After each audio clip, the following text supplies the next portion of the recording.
கடலோடு மேகம் உற்பத்தியானாலும் உப்பு தண்ணீரை மேகம் ஒருபோதும் சிந்தாது.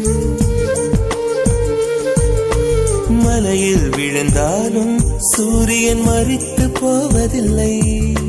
நிலவு கூலியூட்டி தன்னை நீட்டித்துக் கொள்கிறதே. மேகமாய் நானும் மாறேனோ, அதன் மேன்மை குணங்கள் காண்பேனோ.